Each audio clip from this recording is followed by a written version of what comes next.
does not concern an ordinary armed conflict. It deals with a genocidal situation, and as such, it requires a response to address its specific circumstances. The Court has already decided in its orders of provisional measures more than 1 year ago that the Israeli occupying regime must, among others, I quote, take all measures within its power to prevent the commission of all acts within the scope of Article 2 of the Convention, end quote, and to take, I quote, all necessary and effective measures to ensure without delay, in full cooperation with the United Nations, the unhindered provision at a scale by all concerned of urgently needed basic services and humanitarian assistance, including food, water, electricity, fuel, shelter, clothing, hygiene, and sanitation requirements, as well as the medical supplies, end quote. 1 year past the prolonged recalcitrance of the genocide and inaction of the international community at this juncture constitutes an absolute moral and legal failure. According to latest reports, around 52,000 Palestinians have been killed as martyrs and over 123,000 wounded since October 2023, a toll that rises daily and a direct result of pursuing the declared policy of dehumanization by the Israeli occupying regime. These are not mere numbers. They represent innocent children, women, the elderly, and families. An entire nation under siege, being systematically decimated. As these proceedings unfold, OCHA reports that no aid has entered Gaza since 2nd of March. Medical supplies are rapidly depleting, including critical stocks for maternal and child health, as the number of aid workers killed since October 2023 has reached 412.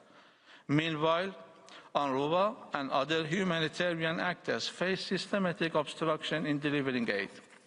The disaster is currently so frustrating that on 7th April, the heads of OCHA, the UNICEF, the United Nations Office for Project Services, UNRWA, WFP, WHO, and IOM issued an urgent appeal to world leaders to act firmly and urgently to save Palestinians in Gaza, with a high-level United Nations official says that, I quote, we are being deliberately blocked from saving lives in Gaza, and so civilians are dying, end quote.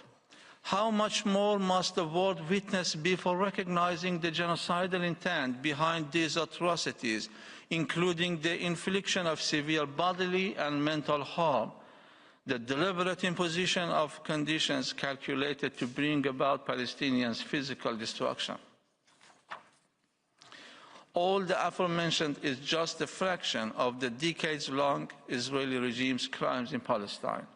Dozens of United Nations resolutions, reports, and decisions, alongside the dicta of this court in numerous advisory and contentious proceedings, have affirmed the illegality of occupation and the imperative of unimpeded humanitarian access. Yet these rulings and appeals have gone unheeded, as inhuman acts persist with devastating consequences. This totality of actions has, in our view, created a sui generis situation, demanding an equally sui generis response, specifically tailored to end the prolonged occupation, stop the genocide, save lives, secure the right to self-determination of Palestinians, and bring criminals to justice. Mr. President, members of the Court, in our oral statement today, we submit that obstruction of humanitarian aid constitutes a violation of international humanitarian law. It further violates Palestinians' fundamental rights. Commission of international crimes both contribute to and result from obstruction of humanitarian access, and we finally submit that the United Nations, other international organizations, and third states are under an obligation to ensure Palestinians' access to humanitarian aid. Meanwhile, given the unprecedented gravity of the ongoing genocide, our arguments will demonstrate a clear nexus between obstruction of humanitarian aid and its human consequences, and the international community's obligation to prevent genocide. Mr. President, members of the Court, as an occupying power, the Israeli occupying regime has systematically and repeatedly obstructed access to civilian population in flagrant violation of international humanitarian law, including provisions of the Hague Regulations 1907, as well as the Fourth Geneva Convention of 1949. Article 43 of the Hague Regulations, as well as Articles 23, 33, 47, 50, 53, 55, and 56 of the Fourth Geneva Convention unequivocally account for the obligations of the Israeli occupying regime, including to cooperate with the United Nations, its agencies and bodies, other international organizations and third states, to ensure Palestinians access to urgently needed supplies essential to their survival. Among these provisions, Article 43 of the Hague Regulations is particularly pertinent, expressly requiring the occupying power to, and I quote, take all measures in its power to restore and ensure, as far as possible, public order and safety of the occupied territory, end quote. Moreover, Article 55 of the Fourth Geneva Convention is explicit in obliging the occupying power to ensure the food and medical supplies of the civilian population. Mr. President, members of the Court, the Palestinian people in Gaza and the West Bank in particular have been deprived of the basic necessities essential to their survival, leading to violation of their fundamental human rights to life, water, food and health, among others. First and foremost, right to life, especially in Gaza, has become a mirage. Killing is occurring on a daily basis. The threshold under Article 2 of the Genocide Convention was crossed a long time ago. With deliberate targeting of civilians, all belonging to a group, as well as the deliberate obstruction of humanitarian and vital for their survival, genocidal intent is beyond evident. Apart from direct deaths, what has been underreported is indirect death that add significantly to the gravity of the situation, in particular in Gaza.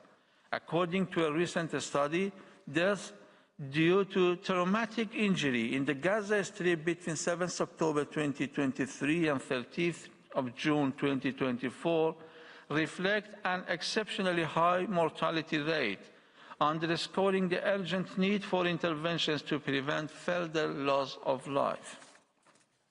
Concerning violation of Palestinians' right to water as a result of blocking humanitarian access, apart from a scarcity of clean, fresh water in Gaza for more than a decade due to destruction of water and sanitation infrastructure, in October 2023, the Israeli occupying regime closed the water pipelines into Gaza and cut off the electricity needed to run the desalination plants that process the brackish water that flows from the coastal aquifer.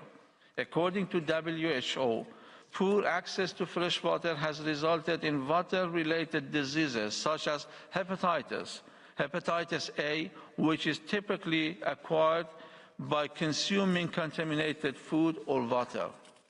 What has deteriorated the water tragedy in Gaza, specifically during the past year, has been the brutal devastation of United Nations structure for water, sanitation and hygiene in the Gaza Strip, demonstrating the Israeli occupying regime's direct targeting of humanitarian aid from the United Nations, even prior to recent years' strikes. The question remains as to how this cannot be seen as evidence of genocidal intent by the Israeli occupying regime. As regards Palestinians' right to food, the OCHA announced in November 2023 already that Gazans were at a high risk of starvation, further stating that it was incapable of providing adequate food, water and medical care to meet Gazans' needs. As another example, as early as March 2024, a report was released by the Integrated Food Security Phase Classification Famine Review Committee, stating that widespread famine would be imminent in Gaza, and there would be, I quote, a major acceleration of death and malnutrition, end quote. Mr. President, members of the court, more than a year has passed since this catastrophic phase, and the situation has only deteriorated as starvation and willful obstruction of humanitarian aid causes serious bodily harm to Palestinians, again in contravention of the Genocide Convention. Mr. President, members of the court, Gaza's health system has also been debilitated by the Israeli regime. At least 627 healthcare workers are known to have been killed, 212 have been arrested, and 47 ambulances have been destroyed or damaged through targeted attacks. By January 2024, the Israeli regime had already bombed every one of Gaza's 12 universities in what may be called a full-fledged escalaticide, ironically, at a time when the need for doctors has never been so urgent. No medical student has been able to graduate. What is even more staggering is the often neglected psychological effects of the Israeli regime's actions on the well-being of civilians in Palestine, and in particular in Gaza. Years of exposure to violence, displacement, and loss have led to a burgeoning mental health crisis with chronic stress, PTSD, depression, and anxiety becoming endemic, living in the Gazan children particularly vulnerable. The impact of this psychological trauma is profound.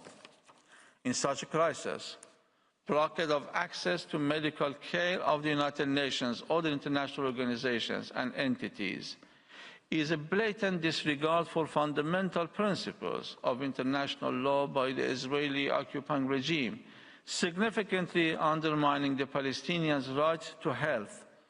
This constitutes a literal violation of Article 2 of the Genocide Convention, as its terms are breached verbatim by the Israeli occupying regime.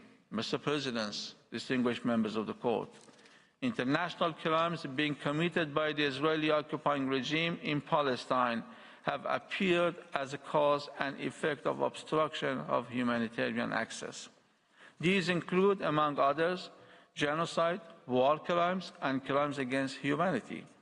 This pattern is reflected in the ICC prosecutor's application for arrest warrants against Israeli criminals and the pending proceedings before this honorable court regarding alleged violations of the Genocide Convention. War crimes have become a routine by the Israeli occupying regime, particularly in Gaza Strip.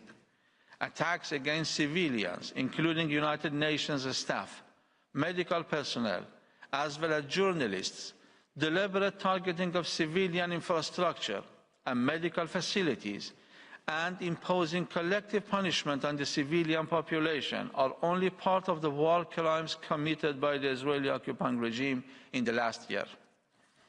According to the United Nations, up to 1.9 million people in Gaza are internally displaced, including people who have been displaced 9 or 10 times. From the perspective of displacement, the present-day ethnic cleansing of Gaza can be compared to the 1948 Nakba of Palestine. This, among others, is a clear instance of crimes against humanity, especially when coupled with obstruction of humanitarian access. More concerning still is the estimate provided by the United Nations and other organizations about increasing numbers of newborns on brink of death. The United Nations highlighted hunger, starvation, and famine as the cause of such deaths as a result of extensive restrictions by the Israeli regime on the entry and distribution of humanitarian aid and commercial goods, mass population displacement, and the destruction of crucial civilian infrastructure. Such measures are intended to prevent births among Palestinians as an instance of genocide under Article 2 of the Genocide Convention. According to another report by the United Nations Independent International Commission of Inquiry in Palestine, the Israeli regime has perpetrated a concerted policy to destroy Gaza's healthcare system as part of a broader assault in Gaza, which is evidence of commission of the crime against humanity of extermination. Such policies and practices have systematically denied humanitarian access to United Nations agencies and other relief organizations, precluding the delivery of vital assistance to civilians, a pattern appearing both as a cause and effect of obstruction of humanitarian access. Mr. President, members of the Court, to conclude, the question put to the Court on its face concerns humanitarian access to a civilian population. In a situation of armed conflict, however, we are faced with a genocidal situation here. It is indispensable for the Court to opine on humanitarian access to a people targeted by genocidal acts and the ensuing obligations of the international community to stop them. In its judgment of 26 February 2007 in the case concerning application of the Convention on the Prevention and Punishment of the Crime of Genocide, Bosnia and Herzegovina versus Serbia and Montenegro, the Court clarified the content of the duty to prevent genocide under the Convention. In the Court's opinion, responsibility is incurred, I quote, if the state manifestly failed to take all measures to prevent genocide which were within its power and which might have contributed to preventing the genocide, end quote. The Court further considers the first parameter to be, I quote, the capacity to influence effectively the action of persons likely to commit or already committing genocide, end quote. In the Court's view, I quote, a state's obligation to prevent and the corresponding duty to act arise at the instant that the state learns of or should normally have learned of the existence of a serious risk that genocide will be committed. From that moment onwards, if the state has available to it means likely to have a deterrent effect on those suspected of preparing genocide or reasonably suspected of harboring a specific intent, it is under a duty to make such use of these means as the circumstances permit, end quote. Mr. President, we ask if there is a state that has not learned of the existence of a serious risk that genocide would be committed in Gaza. What have those states that are in a position to prevent genocide done to fulfill their duty under the Convention? We regard obstruction of humanitarian aid by the Israeli occupying regime as, among others, evidence of genocidal intent and invite the Court to clarify a state's duties to ensure Palestinians' humanitarian access in view of a state's obligation to prevent genocide under the Genocide Convention. Having said that, notwithstanding the present proceedings, the rules are clear. Obligations of states and international organizations are evident, and the international community has again failed. This is the failure of the United Nations system, the United Nations member states, and that of humanity. This failure has already been registered in the archives of human history due to and because of supremacy of politics over rule of law. Lastly, this statement shall in no way imply our recognition of the Israeli regime. I thank you, Mr. President. I thank the representative of the Islamic Republic of Iran for his présentation. J'invite à présent la délégation de la Jordanie à prendre la parole et appelle à la barre le professeur Marcelo Cohen. Monsieur, je vous en prie.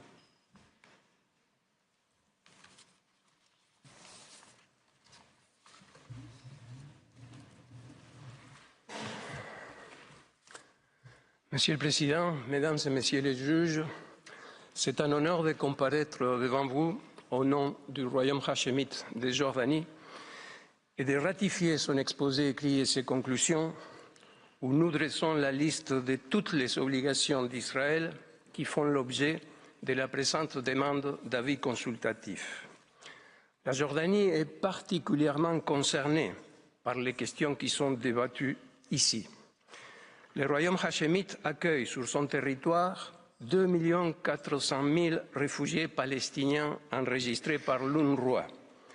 Il est le gardien des lieux saints musulmans et chrétiens de Jérusalem et se trouve en première ligne dans la fourniture d'aide humanitaire à la population du territoire palestinien occupé. La Jordanie entretient des relations diplomatiques aussi bien avec l'État d'Israël qu'avec l'État de Palestine et ouvre sans relâche pour la paix au Moyen-Orient. Après le dépôt des exposés écrits, la situation s'est dramatiquement aggravée comme conséquence de la rupture du cessez-le-feu, l'interdiction de l'assistance humanitaire à Gaza et des actions israéliennes en Cisjordanie, d'où l'importance et l'urgence de cet avis consultatif. Je vais brièvement aborder la question de l'exercice par votre cour de la compétence consultative et examiner ensuite l'impact du principe d'autodétermination sur les différents aspects de la question posée par l'Assemblée générale.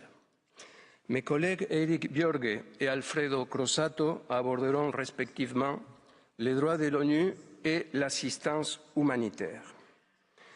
Monsieur le Président, il existe des raisons décisives pour que la Cour exerce sa compétence consultative. Les Nations unies ont une responsabilité permanente concernant la question palestinienne jusqu'à ce que tous ces aspects soient réglés en conformité au droit international. Les arguments avancés contre l'exercice de votre compétence ne sont pas fondés, à savoir il existerait un risque de préjugement du fait de l'existence d'une affaire contentieuse pendante. 2. Que la question aurait déjà été traitée par la Cour dans son avis de 2024. 3. Que la question serait unidirectionnelle et éviterait de tenir compte du contexte. 4. Que la Cour n'aurait pas les éléments de fait nécessaires. Il suffira de dire ici que l'affaire Afrique du Sud contre Israël concerne exclusivement la Convention sur le génocide, alors que la question posée ici a trait aux obligations d'Israël dans un cadre plus général. La question diffère aussi de celle déjà répondue par la Cour en 2024. L'avis consultatif de l'an dernier fournit des éléments juridiques précieux pour mieux répondre à la question posée maintenant, qui n'a pas été soulevée par l'Assemblée générale dans sa demande précédente. Si la question se réfère uniquement aux obligations d'Israël, c'est parce que c'est cet État et pas d'autres qui occupent le territoire palestinien. La question posée a une portée limitée. Elle ne vise pas à aborder l'ensemble des questions liées à la persistance de l'occupation ou à la situation découlant du 7 octobre 2023. L'Assemblée générale, tout comme le Conseil de sécurité et votre propre Cour, ont déjà exigé la libération immédiate et inconditionnelle des otages détenus à Gaza. Cette situation ne décharge pas Israël du respect de ses obligations en vertu du droit international. Par ailleurs, la question posée porte sur les obligations juridiques et la Cour possède les éléments de fait lui permettant de s'y prononcer. Si Israël a des griefs contre les Nations unies ou ses organes, la Convention sur les privilèges et les immunités des Nations unies lui donne les moyens nécessaires pour y recourir. Monsieur le Président, Mesdames et Messieurs les juges, les principes d'autodétermination revêtent une importance capitale pour répondre à chacun des éléments de la question posée. En effet, le respect et et la mise en œuvre de ces droits par le peuple palestinien est la toile de fond à partir de laquelle toutes les autres obligations incombant à Israël doivent être interprétées et appliquées. Il exige en outre qu'Israël, dans les circonstances actuelles et conformément à son obligation de ne pas entraver la réalisation de ce droit, adopte toutes les mesures nécessaires et efficaces pour protéger la population civile palestinienne. Étant l'autodétermination un principe fondamental du droit international, un droit erga omnes et une règle impérative du droit international, les obligations d'Israël le sont non seulement à l'égard du peuple palestinien, mais aussi par rapport aux compétences des Nations Unies en la matière et à la communauté internationale dans son ensemble. Comme le dit l'article 1er commun des deux pactes des droits humains, je cite, « En aucun cas, un peuple ne pourra être privé de ses propres moyens de subsistance. » Fin de citation. L'obligation de respecter les droits du peuple palestinien à disposer de lui-même n'admet de la part d'Israël aucune exception. Les pouvoirs que le règlement de la Haye et la Convention 4 de Genève reconnaissent à la puissance occupante ne peuvent pas être appliqués à l'encontre du droit impératif d'autodétermination. En temps de conflit armé, seules les règles relatives à la protection de la personne humaine ont été considérées par votre Cour comme des principes intransgressibles du droit international coutumier, et l'occupant doit les respecter. Comme la Cour l'a affirmé, les pouvoirs reconnus à la puissance occupante le sont pour une occupation temporaire, pas pour une occupation prolongée qui constitue de facto une annexion permanente en violation du principe d'autodétermination. Israël a l'obligation de coopérer avec les Nations Unies, les autres organisations internationales et les États tiers pour mettre fin le plus rapidement possible à sa présence illicite dans les territoires palestiniens occupés afin de permettre le plein exercice du droit du peuple palestinien à l'autodétermination, de cesser toute activité qui empêche cet exercice et d'agir positivement pour les faciliter. Cela inclut l'obligation de respecter son intégrité territoriale, en empêchant toute forme de déplacement de ses composantes et en s'abstenant de tout changement de la composition démographique du territoire, en assurant et en facilitant la fourniture sans entrave des approvisionnements d'urgence essentiels à la survie de la population civile, ainsi que des services de base et de l'aide humanitaire et au développement. Israël a aussi l'obligation de respecter la souveraineté permanente du peuple palestinien sur ses richesses et ressources naturelles et ne pas entraver les relations diplomatiques, consulaires et autres des États tiers et des organisations internationales avec les autorités palestiniennes. La Knesset a adopté une déclaration indiquant qu'elle s'opposait à la création d'un État palestinien, et ce, un jour avant que votre Cour ne rende son avis consultatif en juillet 2024. Cette déclaration du Parlement israélien est à nouveau en contradiction flagrante avec les droits du peuple palestinien à l'autodétermination. Tous les organes de l'État d'Israël ont l'obligation de respecter ces droits et de ne pas faire obstacle à sa mise en œuvre. En ce sens, l'obligation existe d'abroger toute disposition législative ou administrative visant à empêcher la réalisation du droit à l'autodétermination. Monsieur le Président, Mesdames et Messieurs les juges, rien ne justifie le maintien de l'occupation israélienne sur le peuple palestinien qui l'empêche d'exercer son droit à l'autodétermination. La première obligation pertinente est donc celle de respecter ses droits et de cesser sa violation. C'est par le respect strict du droit international et non pas par l'expansionnisme, l'oppression ou la force que l'on peut régler les problèmes. La meilleure garantie pour la paix de tous les Moyen-Orient est la solution à deux États dans le respect de leur indépendance et de leur sécurité. Je vous remercie de votre attention et vous prie, Monsieur le Président, de donner la parole au professeur Eirik Bjørge. Je remercie le professeur Cohen. I now invite Professor Eirik Bjørge to address the court. You have the floor, sir.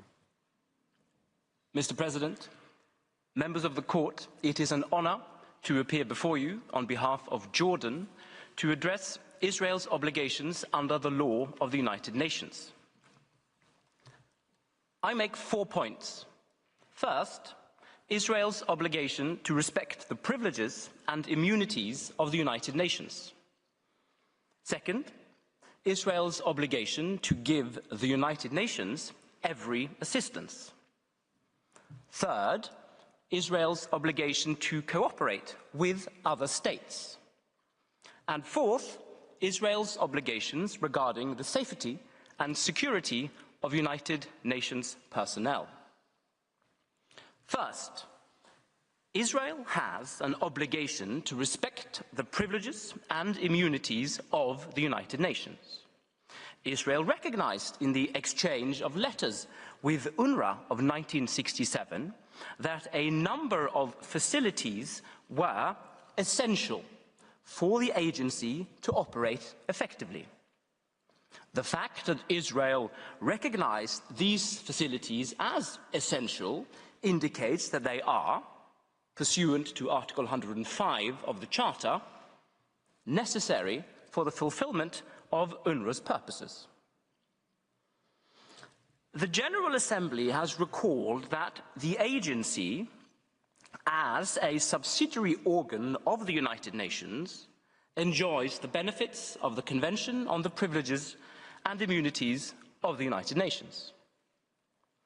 The main provisions of the General Convention anyway reflect customary international law. I will deal with 3 of these. The immunity from every form of legal process set forth in Section 2 is essential for the independent exercise by UNRWA of its functions. The inviolability of UNRWA premises set forth in Section 3 guarantees that the premises may not be entered and that the United Nations must itself be permitted to control activities occurring on those premises.